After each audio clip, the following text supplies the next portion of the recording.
Hello, everybody. My name is Michelle Harper Kowalczyk, and I serve as the Associate Director in the Center for Student Involvement. Today, I'm introducing our campus partners to Seattle University's Principles for Leadership Development. Since 2017, we've been in conversation with faculty and staff and students across campus to discern what makes a Seattle University leadership development experience unique for students. What are the core principles that are defining and guiding our work as we seek to develop leaders for a more just and humane world on our campus? Through this work, we've identified 7 principles that we would like to share with you today and explore a bit about what, now that these principles have been identified and defined, what does this mean for your work wherever you are on campus? The first principle is that leadership must be toward the common good. Our mission calls us to educate leaders that will create and shape a more just and humane world. So this principle that leadership must be toward the common good, this is a values-oriented principle.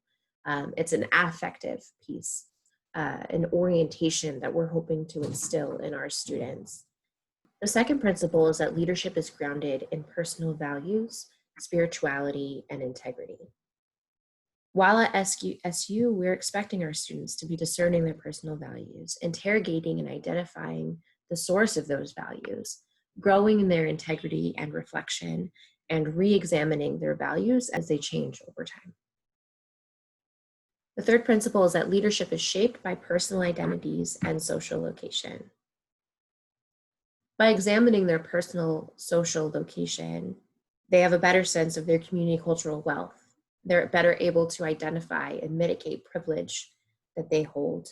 Lastly, it requires them to cultivate those skills for contextual and power analysis in groups. The next principle is that leadership is committed to collective and relational practices. This principle honors the essential role of relationships and inclusion in leadership.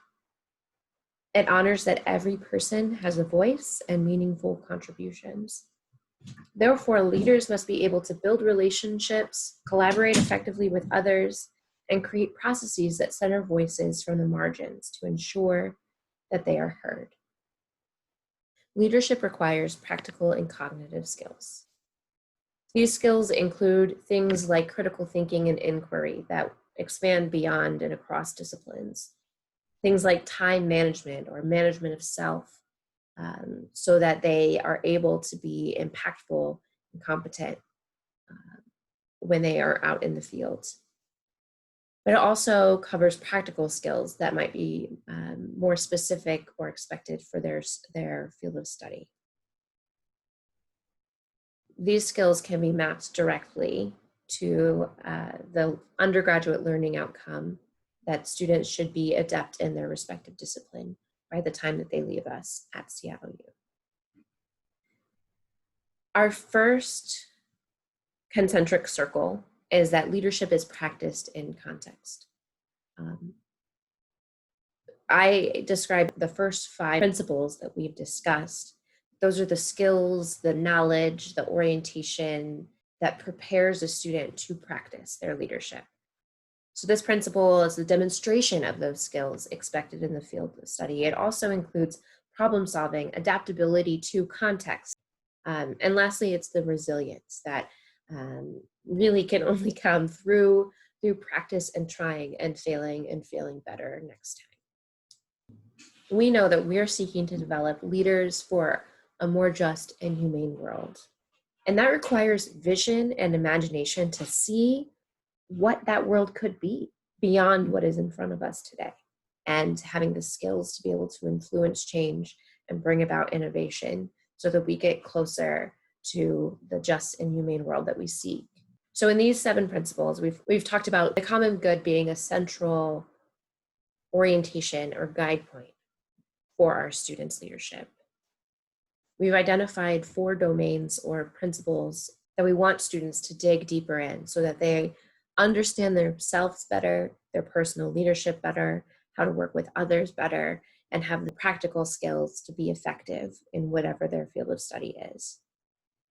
Once we have all of those built, it needs to be practiced in context while they are at SU. And during this time, we're challenging them and inspiring them to see beyond what the world is, to see something better. If that's not a summary of SU's commitment to developing student leaders, I don't know what is. So what does this mean? I'm expecting that as you're hearing me sort of walk through each of these principles, that you're thinking, check, yep, we do that, awesome. So what's the benefit of having this in writing, and what does this framework mean for you in what you do?